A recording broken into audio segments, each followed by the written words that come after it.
Ils sont maires, députés, sénateurs, élus au département. Samedi dernier, ils se sont retrouvés à Remiremont à la permanence du député de la 3e circonscription, Christophe Negelen, un collectif de 11 élus vosgiens qui ont décidé sur l'initiative des 2 conseillers départementaux spinaliens Benoît Jourdain et Régine Bégel d'apporter leur parrainage à des candidats à la présidentielle qui peinent à obtenir leurs 500 signatures et qui pourraient ne pas être présents au premier tour.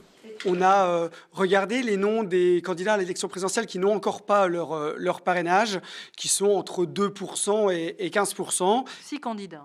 Sur 6 candidats exactement, qui vont du parti animaliste, Madame Touy, Monsieur Poutou, Madame Taubira, Monsieur Dupont-Aignan, Madame Le Pen, Monsieur Zemmour. C'est une démarche collective qui est là aussi pour demander la prise de conscience et demander l'engagement de changer le système. Alors on ne peut pas le changer à la dernière minute.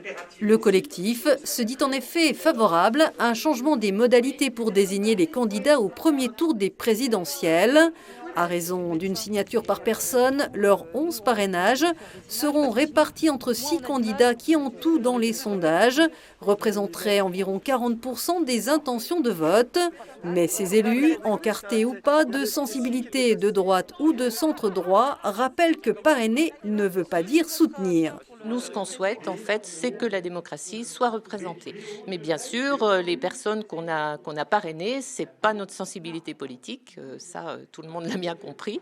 Voilà. Donc, nous les soutenons pas, mais nous les parrainons. Ça m'a semblé important qu'aujourd'hui, qu'on puisse avoir un premier tour des élections présidentielles avec un panel de candidats qui représentent la France, les Français, et qu'on puisse avoir un vrai débat. Et c'est Voltaire, en tout cas une pensée qui a été attribuée à Voltaire, qui disait « Je ne suis pas d'accord avec ce que vous dites, mais je me battrai jusqu'à la mort pour que vous puissiez le dire. » Et c'est ça la démocratie. Et nous, le but de cette initiative-là, c'est que la démocratie vive.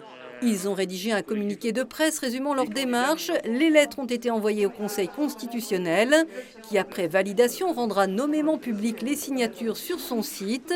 La date butoir des parrainages approche, fixée au vendredi 4 mars à 18 h. Ces élus vosgiens auront contribué à donner un coup de pouce démocratique au débat présidentiel.